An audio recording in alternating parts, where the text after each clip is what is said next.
أعوذ بالله من الشيطان الرجيم بسم الله الرحمن الرحيم إن الذين آمنوا وعملوا الصالحات يهديهم ربهم بإيمانهم تجري من تحتهم الأنهار في جنات النعيم۔ جو لوگ ایمان لائے اور نیک کام کیے، ان کا رب ان کے ایمان کی بدولت ان کو کامیابی کی منزل پر پہنچائے گا۔ ان کے نیچے نہریں بہہ رہی ہوں گی نعمت بھری جنتوں میں۔ یہ سورہ یونس کی 9 نمبر کی آیت ہے۔ اس سے گزشتہ آیتوں میں ان بدبختوں کا ذکر تھا جنہوں نے اللہ سے ملاقات کا انکار کیا اور انہیں امید ہی نہیں تھی کہ ایک دن اپنے رب سے ملاقات کرنی ہے اور اپنے اعمال کی جواب دہی کرانی ہے۔ من مانی زندگی دنیا میں گزارتے رہے اور خوش فہمیوں میں مبتلا رہے، اور اپنی آخرت والی زندگی کے لیے انہوں نے کچھ بھی تیاری نہیں کی، تو ان کا ٹھکانہ بتایا گیا کہ اولئک مأواہم النار بما کانوا یکسبون، جہنم ہے، دوزخ ہے ان کا ٹھکانہ، اس کمائی کی وجہ سے جو وہ کرتے رہے ہیں۔ ابھی اس آیت میں ان خوش نصیب حضرات کا تذکرہ اللہ تعالیٰ فرما رہے ہیں جنہوں نے آیات قدرت پر غور و فکر کیا، اس کو سمجھا، جانا، پہچانا اور اس کے اوپر ایمان لائے، اور صرف ایمان لا کر خاموش نہیں بیٹھے بلکہ عمل صالح کیا۔ مطلب عمل صالح کا نیک عمل، اچھا عمل کسے کہتے ہیں؟ عمل صالح کوئی بھی اچھا عمل ایسا نہیں ہو سکتا۔ اپنی جی کو جو اچھا لگے وہ اچھا ایسا نہیں ہو سکتا، اس وجہ سے کہ ہمیں تو سب پیمانے بتا دیے گئے ہیں کہ اچھا کیا ہے، برا کیا ہے، اسی کے مطابق جانچنا ہوگا، اپنی مرضی سے نہیں۔ ہمارے نفس کو تو بہت سی چیزیں اچھی لگتی ہیں، اگر ہم اس کو اچھا سمجھنے لگیں تو وہ تو برا ہو جائے گا۔ اچھا عمل تو وہ ہے جس کے کچھ شرائط ہیں۔ پہلی شرط یہ ہے کہ وہ اس کے لیے اللہ کا حکم ہو اور مرضی ہو۔ اچھے عمل کے لیے پہلی شرط یہ ہے کہ اس میں اللہ کا حکم اور مرضی ہو۔ دوسری شرط یہ ہے کہ اللہ کی خوشنودی اور رضا کے خاطر وہ کام کیا جائے، دکھاوا اور ریاکاری اور نمود و نمائش اور لوگوں کو خوش کرنے کی خاطر نہیں، بلکہ صرف اور صرف خالصتاً اللہ تعالیٰ ہی کے لیے کیا جائے، کسی اور کے لیے نہیں۔ اور تیسری سب سے بڑی اور اہم ترین شرط اس کی یہ ہے کہ عین سنت کے مطابق ہو، وہ طریقہ اللہ کے نبی صلی اللہ علیہ وسلم کا ہو، کسی اور کا نہیں چلنے والا ہے۔ یعنی کوئی بھی کام کرنے کے بعد اس پہ اسٹیمپنگ کس کی ہونا چاہیے؟ حضرت محمد مصطفیٰ صلی اللہ علیہ وسلم کی۔ ان کی اسٹیمپنگ کے بغیر وہ سکہ کھوٹا سکہ ہو جائے گا، چلنے والا نہیں ہوگا اللہ کے پاس، کیونکہ اللہ کے محبوب کا عمل نمونہ ہے۔ اللہ تعالیٰ وہی عمل کو پسند فرماتے ہیں جو ان کے محبوب کا عمل ہے۔ تو اس میں 3 باتوں کا لحاظ کرنا ضروری ہے عمل صالح میں۔ لوگوں کو پتہ نہیں ہے کہ عمل صالح کیا ہے، یہی سمجھتے ہیں کہ کچھ اچھے کام کر لو، جیسے چاہے کر لو، چل جائے گا، جیسے چاہے کر لو، نہیں چل جائے گا، وقت خراب ہو جائے گا، اور بجائے نیکی کے گناہ ملے گا۔ یہ سمجھ لینا چاہیے کہ یہ ایک ایسے موقعوں پر آپ عمل بھی کریں گے، اپنا وقت بھی لگائیں گے، اس کے باوجود آپ گناہ میں پڑ جائیں گے۔ کیسے؟ میں مثال دے کر بتاتا ہوں آپ کو۔ یہ 3 شرائط کے بغیر جو عمل ہوگا وہ عمل صالح نہیں ہوگا۔ جو عمل صالح ہوگا اسی پر جو ہے وعدہ ہے اللہ تعالیٰ کا ثواب کا، جو عمل صالح نہیں ہوگا اس پر ثواب کا وعدہ نہیں ہے، بلکہ کئی ایک موقعوں پر اس سے جو ہے گناہ میں مبتلا ہو جاتا ہے بندہ۔ جیسا ایک مثال اس کی یہ ہے کہ 2 شرائط تو پورے کر رہا ہے بندہ، کہ اللہ تعالیٰ کا حکم ہے اور مرضی ہے کسی کام کی، اور اللہ تعالیٰ کی رضا اور خوشنودی کے لیے ہی کر رہا ہے، دونوں باتیں تو برابر ہیں۔ تیسری شرط پوری نہیں کر رہا ہے، آپ صلی اللہ علیہ وسلم کا طریقہ نہیں ہے۔ جیسا مثال کے طور پر نماز، فجر کی نماز میں 2 رکعت فرض پڑھنے کا ہے، 4 رکعت نہیں ہے۔ دوسری نمازوں میں 4 رکعت ہے، مغرب کی نماز میں 3 رکعت ہے فرض، فجر میں 2 رکعت رکھے گئے ہیں۔ تو یہ کس کا طریقہ ہے؟ کس نے بتلایا ہے ہمیں؟ اللہ کے نبی صلی اللہ علیہ وسلم نے ہمیں سکھلایا نماز پڑھ کے کہ فجر کی نماز میں فرض 2 رکعت ہوگی۔ اگر کوئی یہ کہتا ہے کہ میں 4 پڑھ لوں گا، اس سے کیا فرق پڑتا ہے؟ مجھے تو اور زیادہ ثواب مل جانا چاہیے 2 کے بجائے 4 پڑھنے سے۔ تو نہیں، ثواب نہیں ملے گا، آپ نافرمان اور باغی کہلائیں گے، جس کی وجہ سے آپ کی نہ صرف نماز خراب ہو جائے گی بلکہ آپ گنہگار ہو جائیں گے اللہ کے نبی صلی اللہ علیہ وسلم کی نافرمانی اور بغاوت کی وجہ سے۔ تو یہ سمجھنا چاہیے کہ کئی ایک موقعوں پر لوگ یہ کہتے ہیں کہ اس سے کیا ہوتا ہے، ہم تو اچھے کام کر رہے ہیں۔ اچھے کام یا برے کام کو ڈیسائیڈ کرنا آپ کے ذمہ نہیں لگایا گیا ہے، بلکہ بتا دیا گیا ہے کہ کون سا اچھا کام ہے اور کون سا برا کام ہے۔ اچھا کام آپ صلی اللہ علیہ وسلم نے جس کو اختیار کیا وہی اچھا کام ہے، جس طریقے کو آپ صلی اللہ علیہ وسلم نے بتلایا وہی اچھا کام ہے۔ اس کے علاوہ سارے کام خراب کام ہیں جس سے کچھ ثواب اور اجر نہیں ملنے والا ہے۔ اور ایک صورت یہ ہو سکتی ہے کہ اللہ تعالیٰ کی رضا اور مرضی تو ہے، لیکن جو ہے اس میں یعنی آپ صلی اللہ علیہ وسلم کا طریقہ بھی نہیں ہے اور اللہ تعالیٰ کو راضی کرنا بھی نہیں ہے۔ جیسا کہ کوئی شرکیہ کام، کوئی بدعت کا کام جس میں جو ہے یعنی اللہ تعالیٰ کی مرضی نہیں ہے بلکہ اللہ تعالیٰ کو راضی کرنے کے لیے کرتے ہیں لوگ۔ کوئی اتنے ایسے کام ہیں جس کو سمجھ ہی نہیں پاتے کہ اس میں اللہ کی مرضی نہیں ہے، اللہ کا حکم نہیں ہے۔ کئی ایک بدعت کے کام ہے جس میں اللہ کا حکم نہیں ہے کرنے کا، وہ ایک شرط ختم ہو گئی وہاں سے۔ اب دوسری شرط یہ ہے کہ اللہ تعالیٰ کو راضی کرنا اور اللہ تعالیٰ کی رضا جوئی اور خوشی۔ اللہ تعالیٰ کی رضا جوئی اور خوشی کے لیے کرتے ہیں۔ واقعی میں ایسے کام بھی لوگ یہ سمجھ کے کرتے ہیں کہ میں اپنے مالک کو راضی کر رہا ہوں، خوش کر رہا ہوں۔ کئی ایک بدعت کام ہے جس سے ان کو پتہ ہی نہیں چلتا کہ یہ اللہ کی مرضی نہیں ہے اس میں، لیکن وہ اللہ کو راضی کرنے کے لیے کرتے ہیں۔ تو ظاہر بات ہے جس میں اللہ کی مرضی ہے ہی نہیں تو وہ نبی کا طریقہ کیسے ہو سکتا ہے؟ تو دونوں شرطیں ختم وہاں سے، صرف ایک ہی بچ گئی، یہ بچی کہ اللہ تعالیٰ کی رضا اور خوشنودی کے لیے تو کر رہے ہیں لیکن نہ اللہ کا حکم ہے وہ اور نہ ہی نبی کا طریقہ ہو سکتا ہے۔ تو 2 شرطیں غیب، ایک شرط موجود ہے۔ ایسے کئی ایک کام ہیں، آپ خود اپنا محاسبہ کر کے دیکھ لیے، کئی ایک بدعتیں ہیں آج لوگوں نے رائج کر لیے ہیں، کئی ایک شرکیہ اعمال ہیں جو بغیر سمجھے بوجھے لوگ کرتے جا رہے ہیں اور یہ کہہ رہے ہیں کہ بہت اچھے کام ہیں ہم جو کر رہے ہیں، اس سے آپ کیوں روکتے ہیں ہمیں؟ اچھا کام کیا ہے یہ آپ اچھی طریقے سے سمجھ لیجیے۔ اچھے کام کے لیے یہ 3 شرائط کی پائے جانا بہت ضروری ہے۔ یہ تینوں میں سے اگر ایک بھی شرط وہاں پر نہیں ملے گی تو پھر وہ کام اچھا نہیں رہے گا، یہ سمجھ کر اس عمل کو کرنا۔ تو پھر اگر ویسا سمجھ کر کریں گے تو پھر یقیناً اللہ تعالیٰ اس کا اجر و ثواب عطا فرمائیں گے۔ کتنا بہترین اجر و ثواب عطا فرمائیں گے، اسی آیت کے اگلے حصے میں اللہ تعالیٰ خود فرما رہے ہیں، یہدیہم ربہم بایمانہم، یعنی اللہ تعالیٰ ان کے ایمان کی بدولت ان کو ہدایت کا راستہ دکھلا دیں گے اور کامیابی کی منزل پر پہنچائیں گے۔ یعنی جو نیک عمل کرے گا، نیک عمل کوئی معمولی بات نہیں ہے جس میں ان تینوں شرائط پائے جاتے ہیں۔ بہت سے لوگ نیک عمل سمجھ کے کرتے ہیں لیکن یہ تینوں شرائط سے خالی ہوتا ہے، اس لیے اس عمل کا ان کو فائدہ نہیں ہوتا۔ جو واقعے میں یہ شرائط کو پورا کرتے ہوئے عمل کرے گا تو پھر اس کے لیے اتنا بہترین اجر ہے کہ اللہ تعالیٰ فرما رہے ہیں کہ اس کو کامیابی کی منزل پر پہنچا دیں گے۔ اس میں ہدایت کا جو لفظ آیا ہے تو ہدایت کسے کہتے ہیں؟ راستہ بتلا دینا، راستہ دکھلا دینا، منزل مقصود پر پہنچا دینا، یہ تینوں کے لیے جو ہے ہدایت کا لفظ آتا ہے۔ لیکن رب کے ساتھ جب ہدایت کا لفظ آتا ہے یہدیہم ربہم، تو رب کے ساتھ آنے کا مطلب یہ ہے کہ منزل مقصود پر پہنچا دینا، اور اگر دیگر لوگوں کے ساتھ آئے گا تو اس کا مطلب یہ ہے کہ منزل مقصود پر پہنچانا نہیں بلکہ راستہ بتلا دینا، راستہ دکھلا دینا۔ جیسا کہ انبیاء علیہ السلام کیا کرتے تھے؟ راستہ دکھلاتے تھے، راستہ بتلاتے تھے۔ لیکن اللہ تعالیٰ کیا کرتے ہیں؟ راستہ نہیں بتلاتے، بلکہ اللہ تعالیٰ جب چاہتے ہیں بندے کو ہدایت دینا تو ہاتھ پکڑ کر جو ہے اس کو منزل مقصود پر پہنچا دیتے ہیں، جنت میں پہنچا دیتے ہیں اس کو۔ یہ بالکل اس کی مثال ایسی ہے کہ وہی آپ کسی سے کسی کے گھر کا راستہ پوچھ رہے ہیں کہیں پر کھڑے ہو کر، تو ایک شخص یہ ہوتا ہے کہ آپ کو وہیں کھڑے کھڑے بتا دیتا ہے کہ دیکھو فلاں فلاں راستے سے جاؤ، وہاں پر جانے کے بعد تم کو وہ گھر مل جائے گا۔ اور ایک شخص کیا کرتا ہے؟ آپ کو ساتھ لے کر ہاتھ پکڑ کر جاتا ہے، جا کر وہ راستہ بتاتے ہوئے اس کے گھر کے دروازے پر چھوڑ دیتا ہے آپ کو۔ تو مطلب کیا ہے؟ دونوں میں فرق ہے۔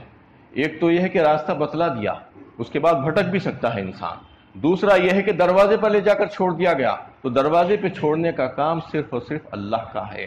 جنت میں داخل کر دینا، ہدایت دے دینا، منزل مقصود پر پہنچا دینا اللہ تعالیٰ کا کام ہے۔ اس کے علاوہ کسی اور کا کام ہو ہی نہیں سکتا۔ انک لا تہدی من احببت ولکن اللہ یہدی من یشاء، سورہ قصص 20ویں پارے میں اللہ تعالیٰ نے خود فرمایا ہے اللہ کے نبی صلی اللہ علیہ وسلم سے کہ جب آپ صلی اللہ علیہ وسلم کے عزیز چچا بغیر کلمے کے اس دنیا سے گزر گئے تو آپ رنجیدہ ہوئے، تو اللہ تعالیٰ نے آپ صلی اللہ علیہ وسلم کو جو ہے تسلی دیتے ہوئے فرمایا کہ آپ کسی کو ہدایت نہیں دے سکتے، جس کو چاہیں آپ ہدایت نہیں دے سکتے، جبکہ آپ صلی اللہ علیہ وسلم کی عین خواہش تھی کہ آپ کے چچا کلمہ پڑھ لیں مرنے سے پہلے، لیکن ایسا نہیں ہو سکا۔ انک لا تہدی من احببت ولکن اللہ یہدی من یشاء، لیکن اللہ تعالیٰ جسے چاہے ہدایت دیتے ہیں۔ تو اس میں یہ بات معلوم ہو گئی کہ کوئی بھی ہدایت دینے کا ذمہ دار نہیں ہے، اللہ کے نبی صلی اللہ علیہ وسلم بھی ہدایت نہیں دے سکتے تھے، چاہے کتنی خواہش آپ صلی اللہ علیہ وسلم کی تھی کہ آپ کے چچا مسلمان ہو کر مرے، ان کی موت کلمے پر ہو، لیکن ایسا نہیں ہوا۔ اسی لیے اللہ تعالیٰ فرماتے ہیں کہ تم سب کی ذمہ داری یہ ہے کہ پیغام کا پہنچا دینا۔ نبی صلی اللہ علیہ وسلم سے بھی یہی حکم دیا گیا تھا کہ انما علیک البلاغ وعلینا الحساب، فرمایا ایک مقام پر آپ کی ذمہ داری ہے کہ پہنچا دینا ہمارا پیغام حق لوگوں تک پہنچا دینا، اور حساب و کتاب لینا ہماری ذمہ داری ہے۔ آپ ان کے اوپر داروغہ کی طرح مسلط نہیں ہو کہ زبردستی ان کو مسلمان کرنے بیٹھ جاؤ، لست علیہم بمسیطر، فرمایا ایک مقام پر آپ داروغہ نہیں ہو کہ زبردستی ہاتھ پکڑ کر ان کو مسلمان کر لو۔ آپ صلی اللہ علیہ وسلم کی عین خواہش تھی کہ زیادہ سے زیادہ لوگ آگ سے بچ کر جنت کے راستے پر چلے آئیں، لیکن جو ہے کئی وقت ایسا ہوتا تھا کہ آپ چاہتے تھے لیکن وہ ایمان نہیں لاتے تھے اور وہی آگ کی طرف دوڑتے رہتے تھے۔ تو اس پہ اللہ تعالیٰ نے فرمایا کہ یہ آپ کی ذمہ داری نہیں ہے، آپ کی ذمہ داری تو صرف اتنی ہے کہ آپ پیغام کو پہنچا دو، اس کے بعد ماننا یا نہ ماننا ان کے اوپر چھوڑ دو، اور ہدایت دینا ہمارے ذمے ہے۔ تو آج لوگ منوانے کی چکر میں رہتے ہیں، اللہ کے نبی صلی اللہ علیہ وسلم کو بھی منوانے کی ذمہ داری نہیں دی گئی تھی، تو ہمیں اور آپ کو کیا ذمہ داری ہے اس کی؟ ہمارا کام بھی یہی ہے جو نبی صلی اللہ علیہ وسلم کا تھا کہ لوگوں کو ہدایت کا راستہ بتلا دینا، دلائل ان کے سامنے پیش کر دینا، اس کے بعد نہ مانتے ہیں تو نہ مانیں، وہ ان کے اوپر ہے۔ اللہ تعالیٰ ان کو ہدایت دیتے ہیں یا نہیں دیتے ہیں یہ اللہ تعالیٰ کے ذمے، ہمارے ذمے نہیں ہیں۔ تو اس آیت میں جو ہے بتا دیا گیا کہ وہ لوگ جو واقعے میں آیت قدرت کو جو ہے سمجھ کر اس پر ایمان لائے اور پھر اسی کے مطابق اس کا جو تقاضا تھا عمل صالح کیا، یعنی ایمان لا کر خاموش نہیں بیٹھ گئے، ایمان لانے کے بعد ضروری ہے کہ عمل صالح کرنا، درخت لگنے کے بعد اس کے اوپر پھل آ رہا ہے تو پتہ چلے گا کہ درخت لگ چکا ہے زمین میں، اور اگر پھل نہیں آ رہا ہے تو اس کا مطلب یہ ہے کہ درخت ابھی زمین میں نہیں لگا ہے۔ تو اگر کوئی ایمان کا دعویٰ بھی کرتا ہے لیکن بدعمالیوں میں لگا ہوا ہے تو اس کا مطلب یہ ہے کہ اس کا ایمان پختہ نہیں ہوا ہے، اس کو اپنے ایمان کی تجدید کرنا چاہیے اور دیکھنا چاہیے، اپنی اصلاح کرنے کی طرف اس کو جو ہے توجہ کرنی چاہیے۔ اس میں یہ بتایا گیا ہے کہ ایمان کے ساتھ عمل صالح ضروری ہے، تو پھر ایسے لوگوں کے لیے بہترین ہدایت ان کے رب کی طرف سے کہ وہ ان کو منزل مقصود پر پہنچا دیں گے، جہاں پر تجری من تحتہم الانہار فی جنات النعیم، فرمایا کہ ایسی بہترین جنت ہوگی جس میں نہریں بہہ رہی ہوں گی اس کے نیچے سے۔ تو یہ بہت سی اس کی خوبیاں مختلف مقامات پر اللہ تعالیٰ نے جنت کی بتائی ہے، تو یہاں پر بھی ایک خوبی یہ بتائی ہے کہ وہ اس کے نیچے نہریں بہہ رہی ہوں گی، وہ جنت تم کو دے دی جائے گی۔ دعواہم فیہا سبحانک اللہم وتحیتہم فیہا سلام وآخر دعواہم ان الحمد للہ رب العالمین۔ وہاں ان کی پکار سبحانک اللہم ہوگی اور وہاں ان کا دعائیہ کلمہ ہوگا سلام، اور ان کی پکار کا خاتمہ ہوگا الحمد للہ رب العالمین۔ یہاں پر اللہ تعالیٰ جو اپنے فضل و کرم سے بندوں کو جنت میں داخل فرما دیں گے، جیسا کہ اس سے پچھلی آیت میں بتا دیا گیا کہ ان کو ہدایت دیں گے اور ان کو جنت میں داخل فرما دیں گے، تو پھر جنت میں جانے والوں کے مخصوص احوال اللہ تعالیٰ بیان فرما رہے ہیں کہ کیا حال ہوگا ان کا۔ دعواہم، دعویٰ دعا سے ہے، فیہا سبحانک اللہم، وہ وہاں پر دعا کریں گے جنت میں، سبحانک اللہم، اللہ تعالیٰ کی پاکی بیان کریں گے، یعنی وہاں پر کسی قسم کا اور کوئی لغو اور بے بنیاد کلام نہیں ہوگا، کوئی کسی کو گالی گلوچ نہیں کرے گا، کوئی لڑائی جھگڑا نہیں ہوگا۔ لا یسمعون فیہا لغوا ولا کذابا، فرمایا ایک مقام پر، نہ جھوٹ کہے گا کوئی، نہ ہی جو ہے لغو اور بیکار فضول قسم کی بات کرے گا۔ الا قیلا سلاما سلاما، جو ہے سورہ واقعہ میں فرمایا، صرف سلام سلام سلام کی آواز آتی رہے گی وہاں پر۔ تو وہاں پر جانے کے بعد ان کے جو کلمات ہوں گے اس کا تذکرہ اللہ تعالیٰ یہاں پر فرما رہے ہیں کہ سبحانک اللہم، اللہ کی پاکی بیان کریں گے۔ تو ایک حدیث جس کو جو ہے حضرت امام ابن جریر نے روایت کیا ہے، فرمایا کہ وہاں پر جانے کے بعد جنتی جو ہوں گے ان کی زبانوں پر صرف اور صرف سبحانک اللہم ہوگا، اور یہ ایک یعنی جنت کے ایک اصطلاح بھی ہوگی وہاں کے لیے جنتیوں کی کہ ہر کام کے لیے وہ سبحانک اللہ کہیں گے، جیسا کہ وہ جو کچھ بھی چاہیں گے، ان کے دل میں جو کچھ بھی خواہش ہوگی وہ خواہش جو ہے سبحانک اللہم کہنے سے پوری کر دی جائے گی۔ کس طریقے سے؟ جیسے ہی وہ دل میں کچھ خواہش پیدا ہوئی ان کے کہ یہ چیز مجھے چاہیے، تو اس کے لیے ان کو بھاگ دوڑ کرنا نہیں پڑے گا دنیا کے جیسا۔ دنیا میں جو ہے جا کر خرید کر لانا پڑتا ہے، کبھی خرید کر لانے پر بھی نہیں ملتی ہے چیز، تو وہاں پر ویسا نہیں ہوگا۔ صرف دل کی خواہش جب ہو جائے گی اور زبان سے یہ نکلے گا کہ سبحانک اللہم، اللہ تعالیٰ پاک ہے، اللہ تعالیٰ کی پاکی جیسے ہی بیان کرے گا وہ دل کی خواہش کے ساتھ، تو فرشتوں کو اللہ تعالیٰ مقرر کر کے رکھیں گے کہ فرشتے فوراً اس کی جو خواہش تھی وہ خواہش کو پورا کر دیں گے، جو بھی اس کی خواہش ہوگی دنیا یعنی جنت میں جانے کے بعد۔ جیسا کہ کچھ لوگ یہ چاہیں گے کہ میں کھیتی کرنا چاہتا ہوں، تو کھیتی کرنے کے لیے منٹوں میں اس کے سامنے سارے سامان آ جائیں گے، کھیتی لگ جائے گی، کھیتی بڑی ہو جائے گی اور اس کے سامنے کاٹ کر آ جائے گی۔ کوئی یہ چاہے گا کہ میں یہ جو پرندہ اڑ رہا ہے اسے بھون کر کھا لوں، تو منٹوں میں جو ہے لمحوں میں اس کے سامنے وہ پرندہ بھون کر سامنے آ جائے گا۔ کوئی یہ چاہے گا کہ مجھے بچہ چاہیے، تو اللہ تعالیٰ اس کو بچہ عنایت فرمائیں گے لمحوں میں، یہاں کی جیسا نہیں ہے کہ اتنا وقفہ لگے گا۔ تو یہ ساری چیزیں کیسے ہوگی؟ دل میں خواہش پیدا ہوئی اور اللہ تعالیٰ کی تسبیح بیان کیے سبحانک اللہم، تو فوراً اللہ تعالیٰ اس کے سامنے اس کو پیش کر دیں گے۔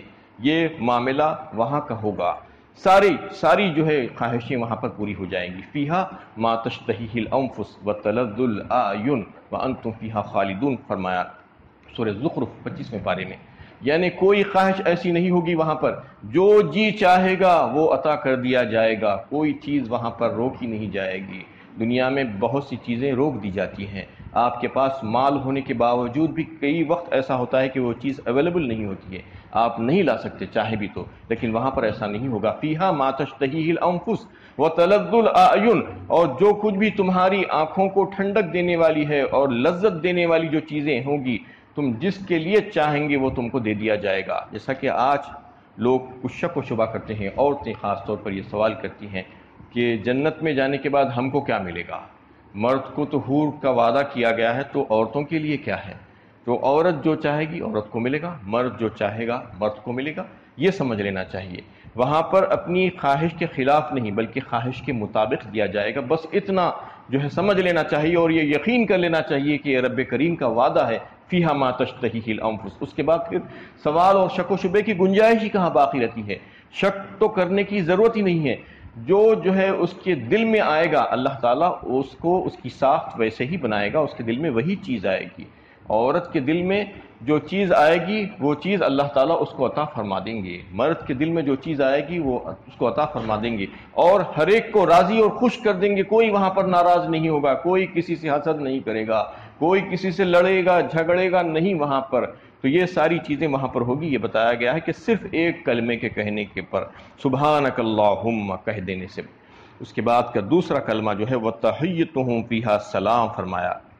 تحیتہ کہتے ہیں کہ اس کلمے کو جس سے استقبال کیا جاتا ہے، ویلکم، اہلاً و سہلاً جسے کہا جاتا ہے، کہ کسی آنے والے کو جو ویلکم کیا جاتا ہے یہ کلمے کے ساتھ کیا جائے گا۔ کون کریں گے؟ سلام قولا من رب الرحیم فرمایا سورہ یاسین میں، رب کریم سلام کریں گے، سلام سے استقبال کریں گے۔ کتنا بڑا اعزاز ہوگا، اندازہ کیجئے، رب کریم اپنے بندوں کو سلام کریں گے، سلام قولا من رب الرحیم، والملائکۃ یدخلون علیہم من کل باب سلام علیکم بما صبرتم فنعم عقبی الدار فرمایا سورہ رعد 13ویں پارے میں۔ فرشتے سلام کریں گے، رب کریم سلام کریں گے، اور اس آیت میں یہ بتایا گیا کہ فرشتے سلام کریں گے، ہر دروازے سے داخل ہوں گے وہ، اور داخل ہو کر ان بندوں کو جو خوش نصیب بندے ہیں جو جنت میں داخل ہوئے ہیں ان کو سلام کریں گے۔ والملائکۃ یدخلون علیہم من کل باب سلام علیکم بما صبرتم، کہیں گے کہ تم پر سلام ہو، تم پر عافیت ہو، اب تم کوئی ناگوار چیز یہاں پر نہیں دیکھو گے، اب تمہیں وہی کچھ ملے گا جو تمہارا جی چاہے گا، تمہارے صبر کے بدلے، تم نے جو دنیا میں صبر کیا تھا، جو تکلیفیں اٹھائی تھی اس کے بدلے۔ سلام علیکم طبتم فادخلوها خالدین فرمایا سورہ زمر میں، یعنی تم بہت اچھے رہے، تم پر سلامتی ہو، دنیا میں تم نے اچھے اچھے کام کیے، تم نے نبیوں کی بات کو مانا اور اللہ تعالیٰ کے احکامات کو پورا کیا، تو اس کے لیے وہاں پر ان کے لیے سلامتی بھیجی جائے گی اور سلام کیا جائے گا ان کو۔ تحیتہم فیہا سلام کا مطلب یہ ہے وآخر دعواہم ان الحمد للہ رب العالمین، اور آخری بات کیا ہوگی ان کی پکار کا خاتمہ کس بات پر ہوگا؟ الحمدللہ، اللہ تعالیٰ کی تعریف بیان کریں گے، حمد و ثنا بیان کریں گے، وہاں پر مگن نہیں ہو جائیں گے، اپنے رب کو بھول نہیں جائیں گے ساری نعمتیں پانے کے بعد، بلکہ ان کی زبان پر تسبیح اور حمد کے کلمات جاری ہوں گے، اور ان نعمتوں کو پا کر اللہ تعالیٰ کا شکر ادا کرتے جائیں گے، اور جو ہے جیسے جیسے ان کو نعمتیں ملتی جائیں گی ویسے ویسے وہ جو ہے اپنے رب کا یہ شکریہ ادا کرتے جائیں گے، اور جیسے جیسے اللہ تعالیٰ ان کو اپنا دیدار کرائیں گے، اللہ تعالیٰ کا دیدار بھی جنتیوں کو ہوگا، وہ سب سے بڑی نعمت ہوگی، جس کا تذکرہ اللہ تعالیٰ نے سورہ قیامہ میں کیا ہے کہ فیہا ناظرہ، یعنی وہ جو ہے دیکھ رہے ہوں گے، الی ربہا ناظرہ فرمایا، اپنے رب کی طرف، یعنی رب کریم جو ہے وہاں پر دیدار نصیب فرمائیں گے، زیارت ہوگی رب کریم کی سارے جنتیوں کو۔ تو اس کے بعد اور دیگر ساری نعمتوں کے حاصل کرنے کے بعد ہمیشہ جو ہے بندہ اللہ تعالیٰ کا شکر ادا کرے گا اور اللہ تعالیٰ کی حمد و تسبیح کرے گا، الحمدللہ رب العالمین۔ اللہ کے نبی صلی اللہ علیہ وسلم نے فرمایا کہ تم کو جب کوئی نعمت ملے کھانے پینے کی تو تم جب کھاؤ پیو تو اس سے پہلے بسم اللہ پڑھ کر کھاؤ، اور جب اس سے فارغ ہو جاؤ تو الحمدللہ کہو، یہ طریقہ ہونا چاہیے، اور پھر جب دعا مانگو تو مسنون اور مستحب یہ ہے کہ وآخر دعوانا ان الحمدللہ رب العالمین کے ساتھ اس کو ختم کرو، وآخر دعوانا ان الحمدللہ رب العالمین، اللہ تعالیٰ کی حمد ثنا کے ساتھ جو ہے اس کو ختم کرو۔ اور ایک کلمے کی جو ہے تلقین کی گئی ہے حدیث میں کہ سبحان ربک رب العزت عما یصفون وسلام علی المرسلین والحمدللہ رب العالمین، سورہ صافات 23ویں پارے میں جو ہے بالکل آخری آیت ہے یہ، کہ اللہ تعالیٰ کی پاکی بیان کرو، اس رب کی جو تمہارا رب ہے، جو بہت بڑی عزت والا ہے، ان چیزوں سے جو مشرکین اس کے تعلق سے بیان کرتے ہیں اس سے بالا تر ہے، اس کی بہت بڑی عزت ہے، الحمدللہ رب العالمین، اور تعریف اور ساری خوبیاں اسی کے لیے ہے۔ تو اس آیت میں جو ہے اہل جنت کے جو مخصوص حالات ہوں گے، وہاں پر جنت میں جانے کے بعد جو اللہ تعالیٰ ان کو اپنے فضل و کرم سے جنت میں داخل فرما دیں گے، اور ایک کے بعد دیگر نعمتیں ان کو عطا فرماتے جائیں گے، تو پھر اس وقت ان کی زبان سے بس یہی نکلتے جائے گا کہ اللہ پاک ہے، اور اللہ تعالیٰ کی تعریف بیان کرتے جائیں گے۔ اللہ تعالیٰ سے دعا ہے کہ اللہ تعالیٰ ہمیں بھی ان خوش نصیب لوگوں میں شامل فرما لے، اور دنیا میں بھی ہم کو اللہ تعالیٰ اپنا فرما بردار بندہ بنا کر زندہ رکھے۔